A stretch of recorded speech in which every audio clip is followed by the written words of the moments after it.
Dear students, Assalamu alaikum. It is the third video for week 3 and we are learning Pakistan studies. And our current ongoing discussion is about the brief history of subcontinent from ancient times and civilization to the current times. In the last video, we discussed two main phases of Islam and its development in subcontinent, and we covered in detail the Mughal Empire. Well, just look in this map that soon after the death of Aurangzeb Alamgir, the great Mughal, the local powers like Marathas, Sikh, and British, and many others, clear, they started taking control of the different portions of great vast subcontinent. Just have a look on the great Mughal Empire. Is this area green is a very limited area with the Mughals, clear, Delhi and the surrounded areas. Most of the Punjab is under the control of the Sikh, and this red color actually is under the control of Ahmad Shah Abdali, under the control of Afghan rulers who came to rescue the Mughals on the Muslims against this huge power of the Maratha Hindus who are going to dominate into the entire India. The regions of Sindh the local Nawabs established their own government. Here, Balochistan was divided into Kalat, Makran, Kharan, and the other Balochi tribes living in their own independent system. Chitral, Gilgit state, Hunza, Skardu, Ladakh, Qing. It is all in China now. It is on the Chinese border. Pahadi Hills states. Okay. Nawab of Awadh at that time. Okay. Nawab of Bengal. This is all with the Bengals, and this is all the disintegration that the entire government, entire control of India slipped from the hands of the Mughals, and it was retaken by the other people. And this is the time when the British started expanding. They started taking control of the Bengal and these regions. Okay, next. It is just the look before 1764. Move next. British India. British India, we say, when British colonials took control of the India, is called British India. Okay, you know that in the previous discussion we came to know in the time of Shah Jahan, the East India Company took the permission of the trade between the subcontinent and in the Surat, this area, they took the permission and they landed first time, perhaps for the trade reasons. And then they were very cunning and clever, and they knew about the internal conflicts and their greed gave them advantage to take control of this very wonderful land. Now, main events. You have already learned a lot about We are simply talking about the main events. 1757, Battle of Plassey, British victory over Mughal forces in Bengal. This area, Bengal, it's a very historical and very resourceful area. And here the Mughal armies were defeated, and the British took. This is the Battle of Plassey is very important. Conventional date for bringing of British rule in India. From here, the British rule in India starts. 1784, William Pitt's India Act. He introduced the India Act and launched here. British introduced their own penal system, not their legal system. 1799 to 1839, Sikh kingdom in Punjab under the Maharaja Ranjit Singh. Okay, 1799 till 1839, Sikh government, Sikh Shahi, okay, they flourished and they fought with the Mughals and they took control of these areas. Okay, entire Punjab, southern Punjab, some areas of Sindh, Kashmir, KPK, and even they took control of many areas like Peshawar and Kabul and affiliated regions. So Sikh Empire flourished throughout. Okay. 1830s, institution of the British education and other reform years. In 1830s, British East India Company started reforming their controlled areas. Means they deployed their own education system and they called the oldest conventional system of education as obsolete, as outdated, against the humanity.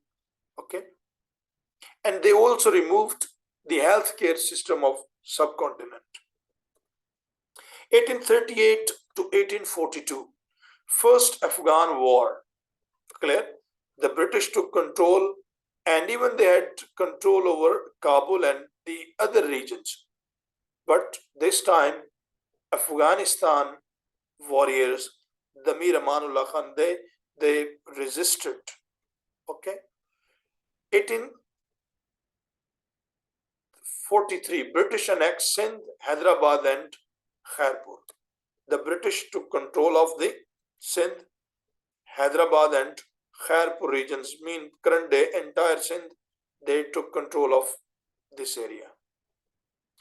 1845 to 1849. 1845 to 1849, British start fighting with Sikh and they took control of the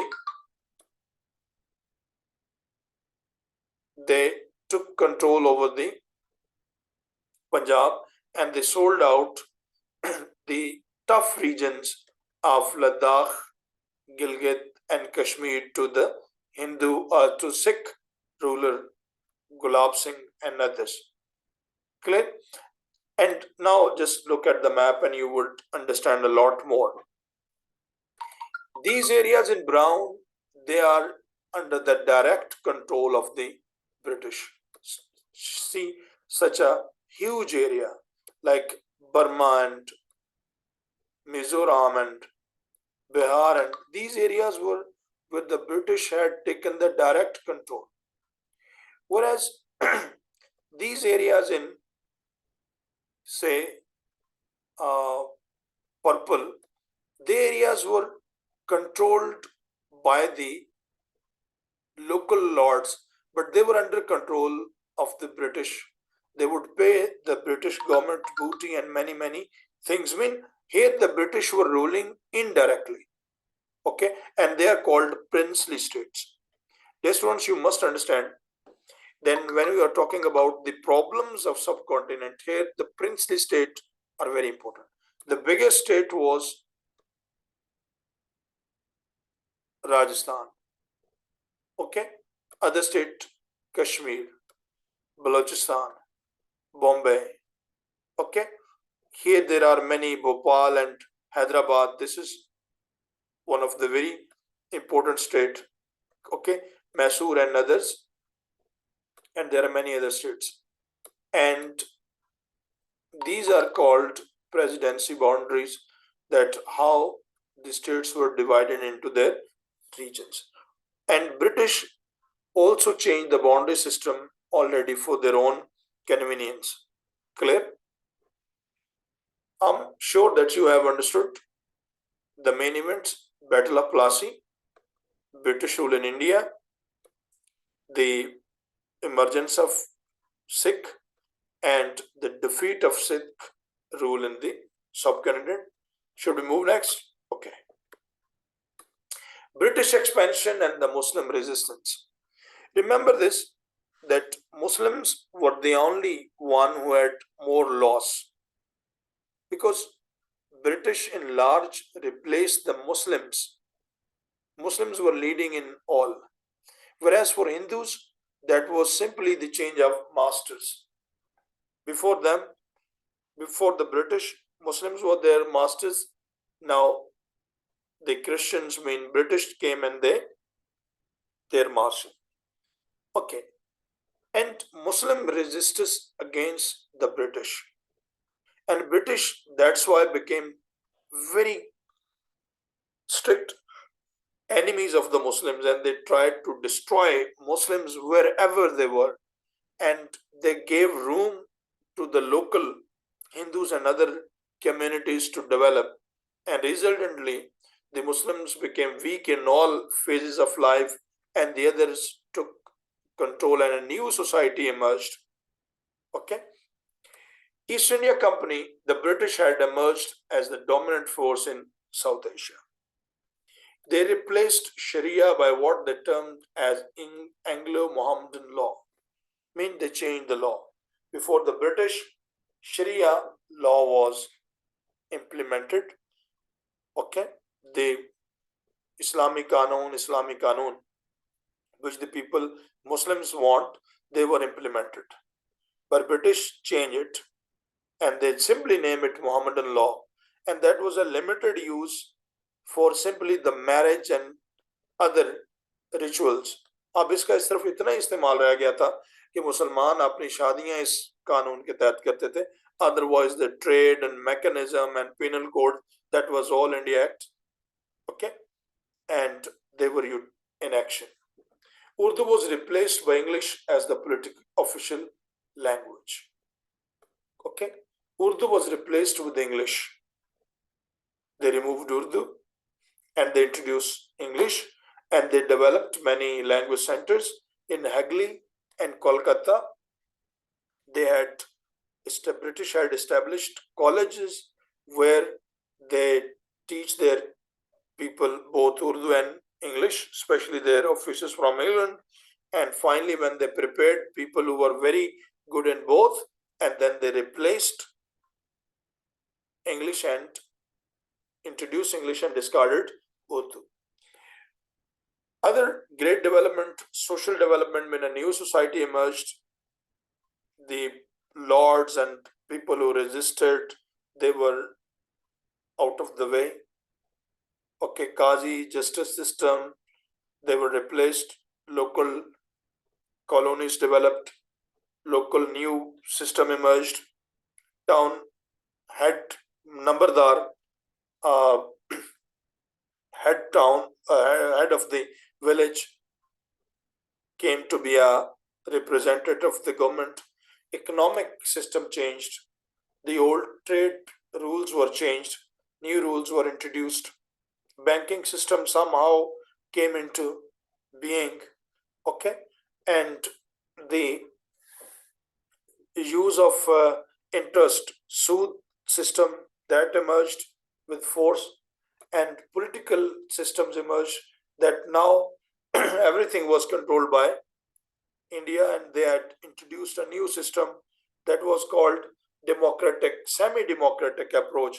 I mean, the king was the highest power, viceroy was his representative in India, and the people were asked to frame political parties, and resultantly, Okay, the uprising of 1857, then the mutiny, or the people of subcontinent leading Muslims, they started fighting against the British rule, and this was very powerful event. But unfortunately, this war met with failure, and Muslim had to pay the consequences. And in 1888, there, I mean, after 1857, the entire system in India was changed. Now look at the main events from 1857 and 1858. Uprising of war, the War of Independence started,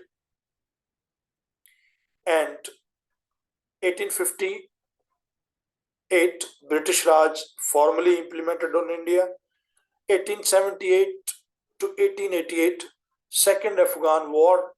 1885, this is very important, that Indian National Congress formed.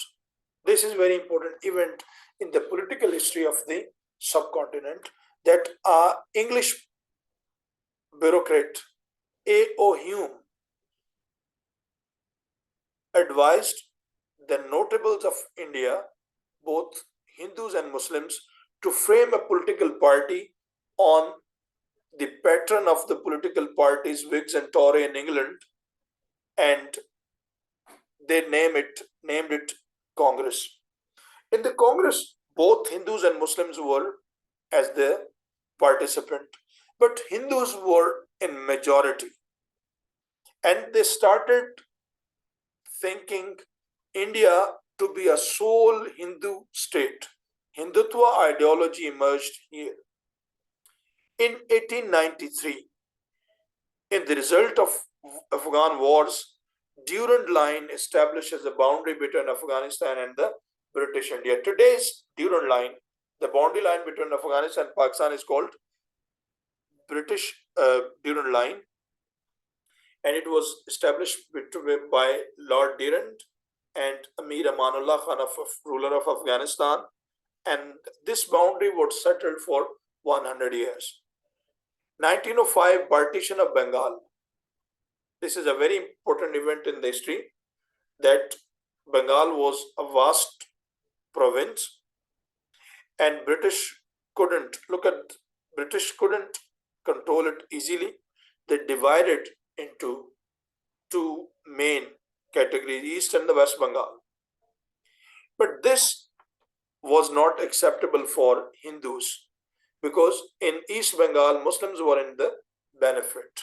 Therefore, they resisted, they agitated, and finally, the partition of Bengal was cancelled by the British.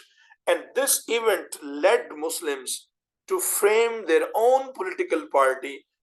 And in 1906, 1906 All India Muslim League was founded to safeguard the interests of the people of the Muslims of the subcontinent.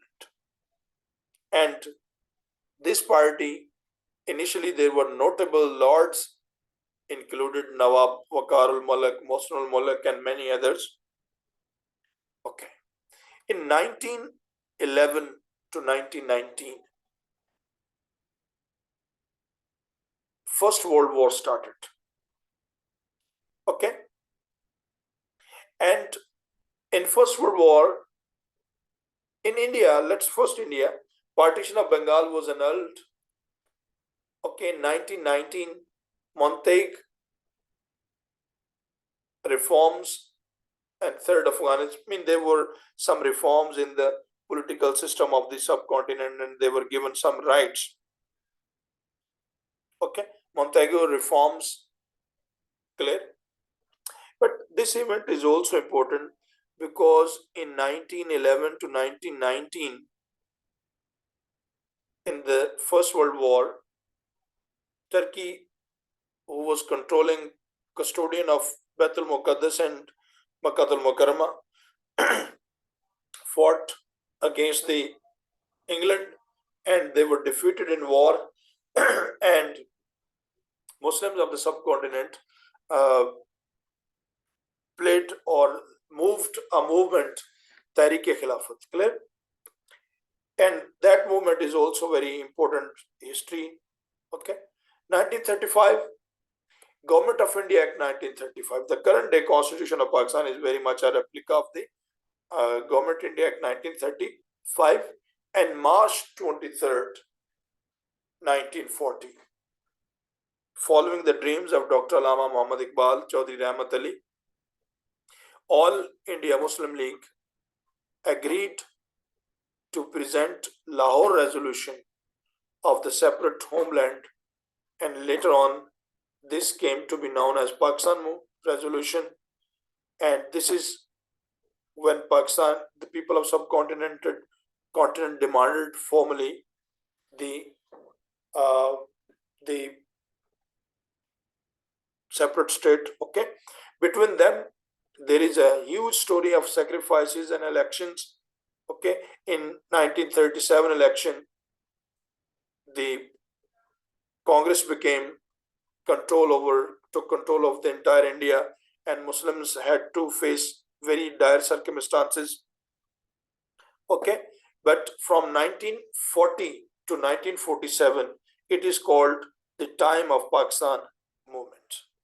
I'm sure that you have heard in detail about what significant events happened from the 1857 to 1940, mean almost 95 or 90 years of this long span.